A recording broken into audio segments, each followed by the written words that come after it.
नमस्कार, मैं विक्रम और आप देख रहे हैं जर्नलिस्ट यूपी लाइव न्यूज।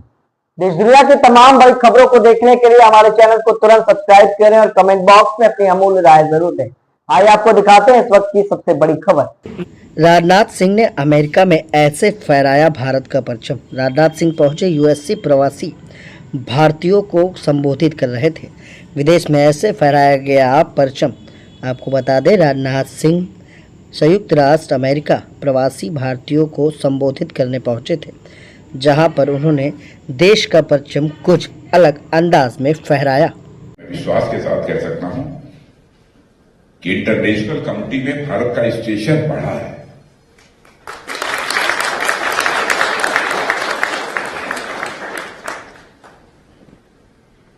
पहले इंटरनेशनल फोरम पर भारत की बातों को जिस गंभीरतापूर्वक लिया जाना चाहिए नहीं लिया जाता था, लेकिन आज इंटरनेशनल फोरम पर भारत कुछ बोलता है, सारी दुनिया कान खोलकर सुनती है भारत बोल क्या है।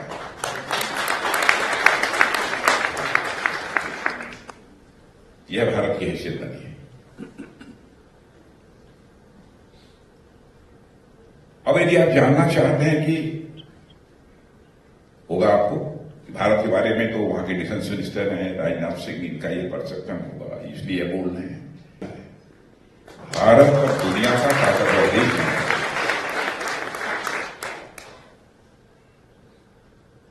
इकॉनमी के जहां तक सवाल है, पहले भारत की इकॉनमी फ्रेजाइल 5 में खड़ी थी, आज हम फेबुलस 5 में आकर खड़े हुए।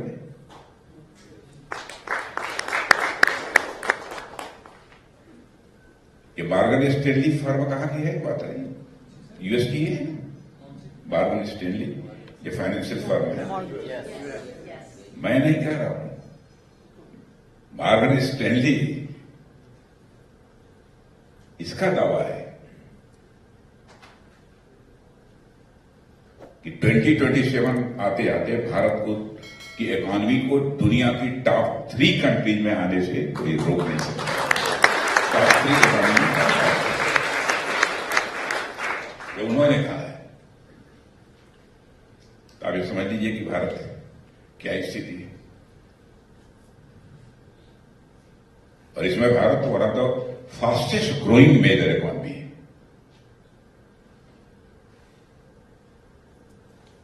अब कोविड की क्राइसिस थी, कोविड की क्राइसिस यहां भी रही होगी, आप लोगों को भी काफी परेशानी हुई होगी। अब कोविड की क्राइसिस में मैं समझता हूं कि अमेरिका जो सबसे ताकतवर देश, इकोनॉमिकली भी बहुत पावरफुल कंट्री, यहां भी क्राइसिस पैदा हुई होगी, इकॉनमी के समक्ष बड़े चैलेंजेस खड़े हुए होंगे। भारत में भी हुई, लेकिन उसका मुकाबला हमारे प्राइम मिनिस्टर ने जिस ताकत के साथ किया है बहना भाई, उसकी जितनी भी सराहना की जाए वो कम है। भारत की इकोनॉमी पर कोविड की क्राइसिस का जो एडवर्स इंपैक्ट होना चाहिए वो नहीं होने दिया।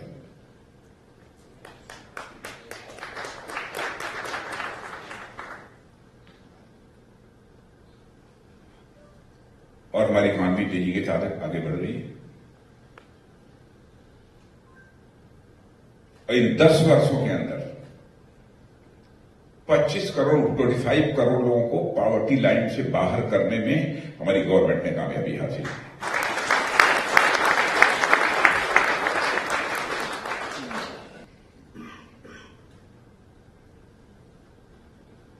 हम लोग का लक्ष्य है कि आगामी 5 से लेकर 10 वर्ष के अंदर भारत में गरीब नाम का एक भी व्यक्ति शेष नहीं बचना चाहिए, जिसे गरीब कहा है। यह हम लोगों की कोशिश हो रही है।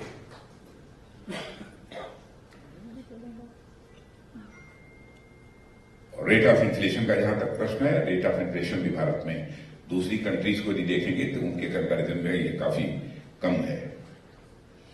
और जुलाई में जो आंकड़े आए हैं उसमें तो रिटेल इन्फ्लेशन यानी महंगाई की दर 3.54% दर्ज की गई है, जो पिछले 5 वर्षों में सबसे निचले स्तर पर है। लेकिन अब अमेरिका में रहने वाले लोग हैं, मैं समझता हूं कि महंगाई का असर थोड़ा बहुत जरूर आप लोगों के ऊपर भी अमेरिका में भी हुआ होगा, यह बात मैं विश्वास के साथ कह सकता हूं।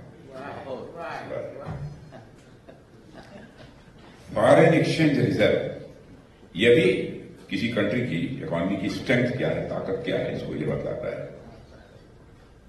पहले हमारे यहां क्राइसिस थी इसकी, आज हमारा $675 बिलियन के रिकॉर्ड स्तर पर यह हमारा फॉरेन एक्सचेंज, फॉरेक्स जिसे बोलते हैं, वो पहुंच चुका है।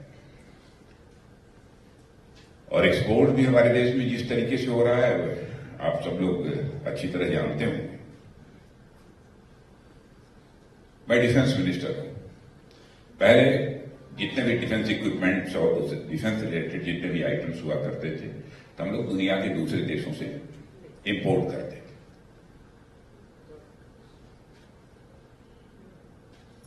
इंडियन डायस्पोरा के मेरे बहनों भाइयों, मैं आपको कहना चाहता हूं, जिसमें हमारी गवर्नमेंट बनी थी, उस समय भारत का डिफेंस रिलेटेड आइटम्स का जो एक्सपोर्ट होता था वो 600 करोड़ होता था। आज 10 वर्षों के अंदर हम मोर देन, मैंने 21,000 करोड़ तो कहते हैं, लेकिन मैं जानता हूं 23,000 करोड़ पहुंच गया है।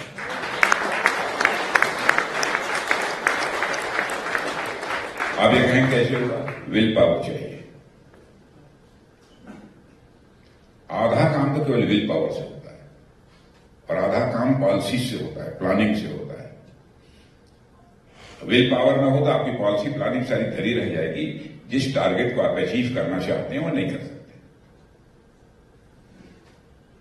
अब हम लोगों ने मोर देन 5,000 आइटम्स के पॉजिटिव इंडिजिनाइजेशन लिस्ट बनाई है। पॉजिटिव उसका नाम दिया है, इंडिजिनाइजेशन लिस्ट। यह आइटम्स किसी भी सूरत में दुनिया के दूसरों से हम इंपोर्ट नहीं करेंगे। यह सारे आइटम बनेंगे, भारत में बनेंगे, भारतवासियों के हाथों से बनेंगे, भारत की धरती पर ही बनेंगे।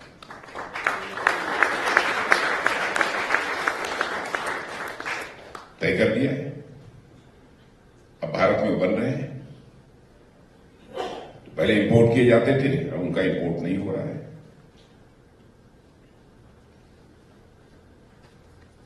सरकारें काम कैसे करती हैं?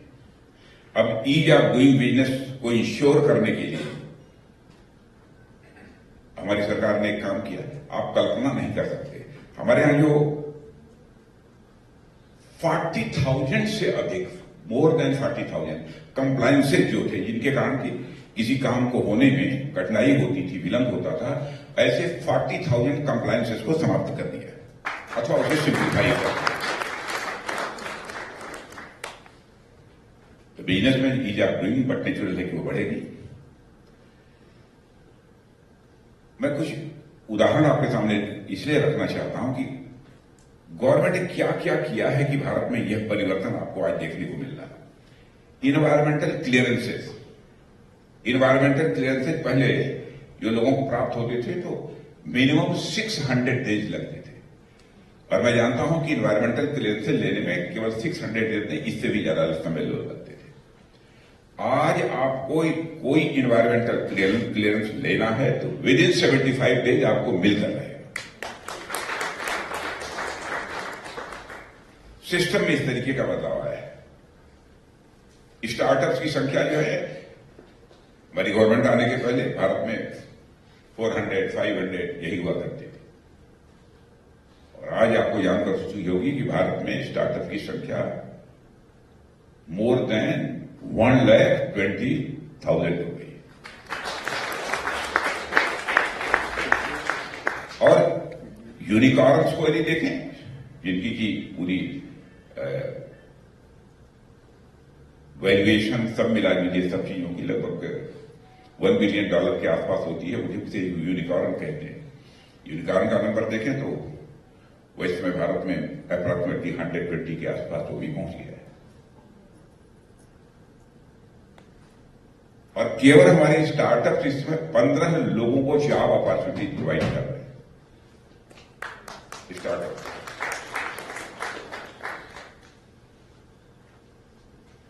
मोबाइल का सामर्थ्य हम लोग दुनिया के दूसरे देशों से बराबर भारत में इंपोर्ट करते थे। अब बहनों भाइयों, आपको जानकर खुशी होगी, अब मोबाइल हम एक्सपोर्ट करने लगे हैं और मोबाइल एक्सपोर्ट करने वाले दुनिया के हम दूसरे देश